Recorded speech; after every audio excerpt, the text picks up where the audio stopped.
Say, man, in a recent interview with the Art of Dialogue, Dame Dash was discussing how he, JayZ, and Kareem Biggs Burks did business at Roc-A-Fella, how they made decisions on who would get signed, who wouldn't, and how they went about doing their business. And in that moment, Dame Dash realized for the first time why Jay at one point wanted to get rid of Biggs. Let's get to the content. Me, anybody that I fucked with could come to Roc-A-Fella if they respected, the art. So that's why Big L was on his way to Roc-A-Fella. Like once I had the plug, pause. Like once we were on, I was trying to look out for everybody, to be honest. And once I say I'm doing it, I'm doing it. So it was just a matter of us getting it to. That would be the thing is I always had to have sign off from all three of them, and this dude would be gone. So I had to do things different, But yeah, Big L, he was definitely. He was gonna be a. He was definitely. He was gonna be a Roc-A-Fella. You think Jay would have been down with that? I mean, he wasn't down with Kanye. He wasn't down with Nori. He wasn't down with Dipset. He wasn't. He wasn't down with a lot of shit. But at the time, because I had Biggs, it didn't matter what he thought because it would always be 2-1, and Biggs would always rock with me. It's not like that now, but. That was where, and now that I think about it, that's why he wanted to get rid of Biggs. Damn, I can't believe I never thought about that. It was because of the voting power. In all these years, I never thought about that. Damn. That's why he wanted to get rid of Biggs. Look, man, I understand that some people like Dame Dash and some people don't.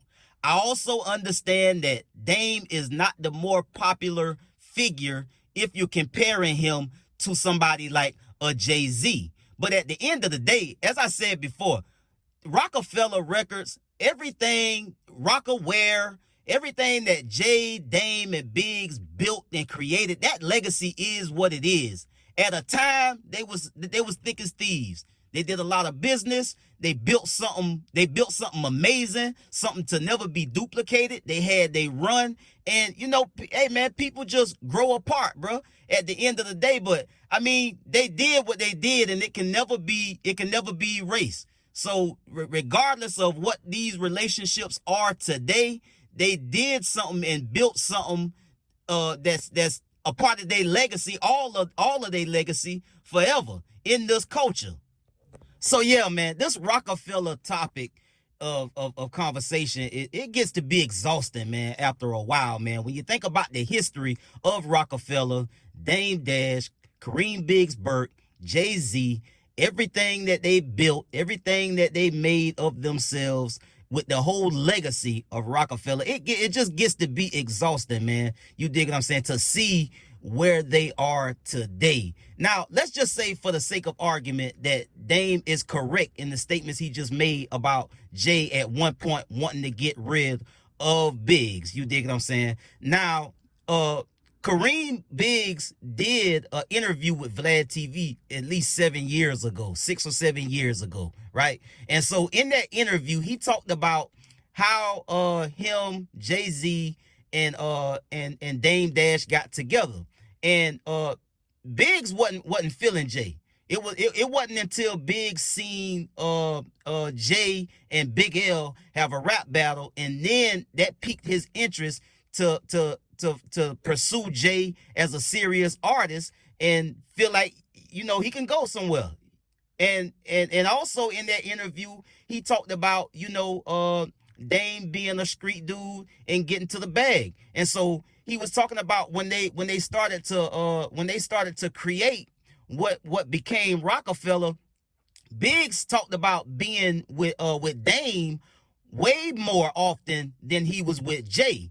Now that would give some credibility to Dame's statement that he just made, that him and Biggs often voted the same way when it came to making decisions about Roc-A-Fella, who they were gonna sign, who they wasn't gonna sign, and also decisions that was made about the clothing line, Roca-Well. So fast forward to now, it seems that Jay has a better relationship now with Biggs than he have with Dame, because we know how him and Dame relationship is. They not Roca-Well, they not Roc-A-Fella, they not hanging out, they not kicking it, they ain't doing nothing. They be, if anything, they just be going after each other every time we look around about this, that, and the third. So to Dame's point, at one point, him and Biggs were closer than Biggs and Jay.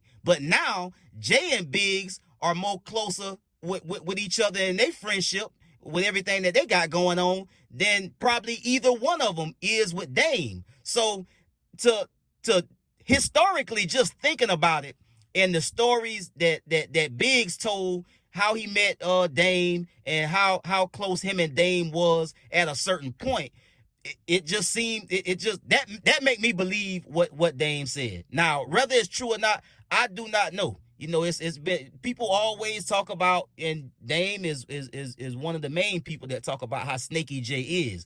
Maybe Jay didn't like the fact that Dame and Biggs was teaming up on him and making decisions and calling the shots, and so he chose Big at a point, and not Dame. And Biggs also talked about Dame being the mouthpiece. Biggs was more on the marketing side, so Dame was more heavy involved in everything as far as artists and getting deals and doing things of that nature. But to rather, if is Dame, I guess the question I'm asking is, do y'all believe what Dame said about Jay wanting to get rid of Biggs, or y'all think Dame just becoming a chatty patty, and you know, he talking about any and everything and everybody, he becoming the thing that he always hated? Or is or does the history suggest that Dame is correct? I'll get at y'all on the next one. Y'all be smooth. I'm out.